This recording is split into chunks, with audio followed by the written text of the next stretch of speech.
Hello everybody, Jump Town Swing, 6-count intro class, week 2.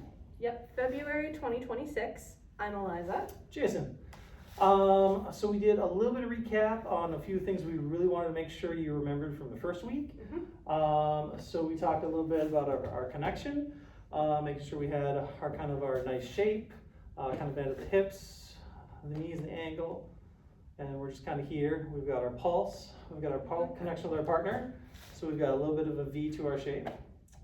Follows have a nice connection along here. Relaxed elbows over the lead's arm. And same thing with this hand. We're not all tense. We're just nice and relaxed. And then from here, we just did our basic. Rock, step, triple forward, triple back. 1, 2, 3, and 4, 5, and 6. We also talked briefly about making sure that we had a swung triplet. So we didn't want to cha-cha through this. We didn't want to be like, we want to be a, so we were like, rock, step, boop, ba-da, boop, ba-da, rock, step, boop, ba-da, boop, ba-da. Also talking about how it can help you dance faster. Instead of being like, I gotta do my triple steps, we can just be, we're here, relax, here, relax. Along those lines as well, we also talked about the length of our steps, and you can certainly do your rock steps really big and your triple steps really big. You can also make them small but no less clear by keeping that weight underneath you with clear weight shifts. And speaking of weight shifts, we did a bunch of that. We wanted to make sure that when we did our triple steps, we committed all of our weight, our whole body, chest, hips, knees, everything here. And then we would do our other triple steps is here. We're not splitting our weight. We talked a little bit about that in between stuff. And then we did an exercise where we just had our pulse. And then we just took a step and a step and however many pulses we needed to go. And we just wanted to lead and follow with using our bodies to communicate to each other. And if that meant we were going back and forth, changing the rhythm a little bit, trying to really develop that ability to communicate back and forth with each other. I'm asking for something, Eliza's finishing it, I'm hearing Eliza finish something, I'm taking that somewhere else.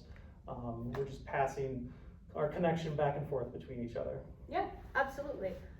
For follows, we also talked about with this weight shift, that we're really committing to our weight. And if there's a change, if we're somewhere longer than we expect, and we're wobbly, we are in this partnership, but I'm not clinging to Jason. He is not how I'm staying up straight.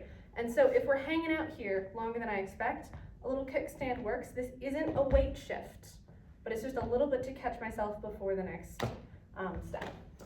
And we drilled that a little bit, really got comfortable, and then we moved to a few movements. Yeah. We did the follow goes, which look like this, if this is kind of our line.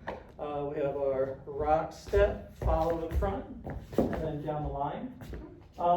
So we just talked about how what I want to do with that is I want to just turn my body. I don't want to move my arm to move my partner. That creates a lot of energy out here. It feels heavy and gross. I just want to turn my body.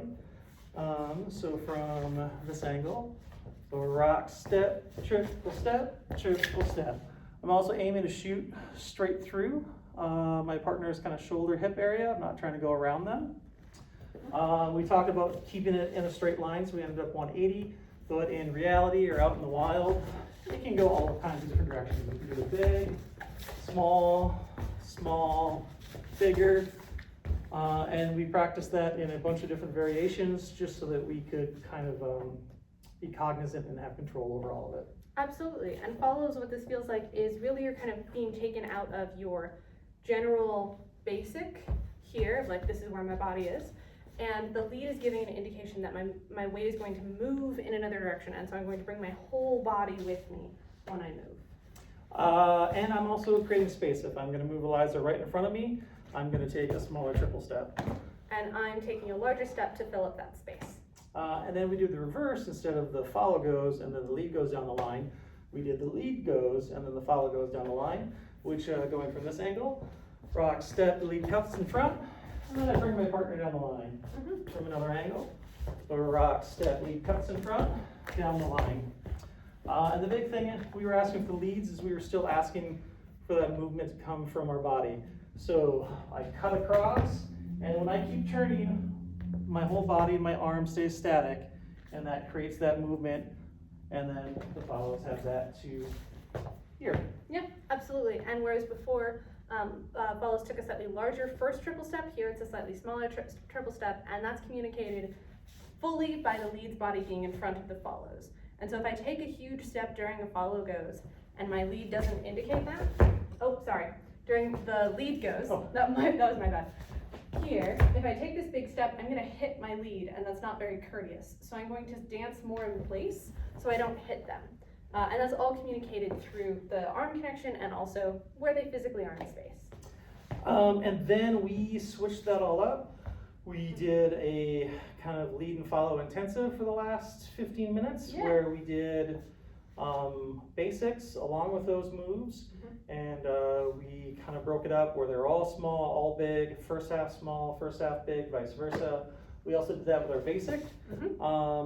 We did it where we used our rock step to start the energy. So small rock step, small energy. Big rock step, bigger, or a little medium one. The same thing, I'm just going to give some energy on that rock step, and then I'm going to move my body through the rest of those 6 counts with that size. My arm is staying static with my body. That's what communicates with Eliza. Yeah, and for follows within that intensive, we also talked about how because leads are initiating moves and follows are responding to those moves, there's just this microsecond of delay. And so if we're changing sizes, if my first rock step is what the old pattern that we were doing, let's say we were doing something smaller, right, and Jason goes to do something bigger, my first rock step might still be small, but my triple step is gonna be bigger.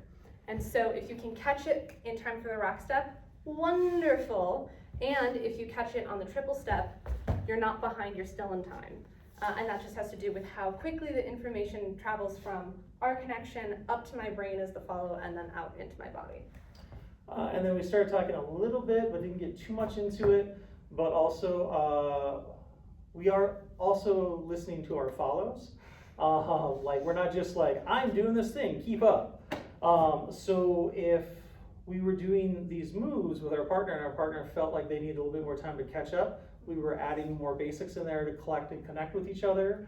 If they felt like their footwork was good and we were communicating well enough that they could respond to it, then we were trying to increase how much movement or one move after the other, and then peeling it back, we were trying to develop our ability to hear where our partner's at and how they're doing and respond to that, which we'll do more next week.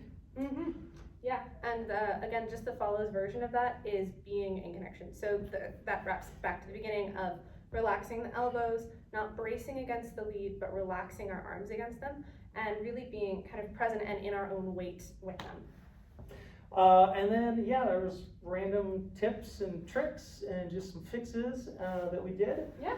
We won't get into, so you should come to Jump Down classes because they're fun. Woo! Later. Thanks so much.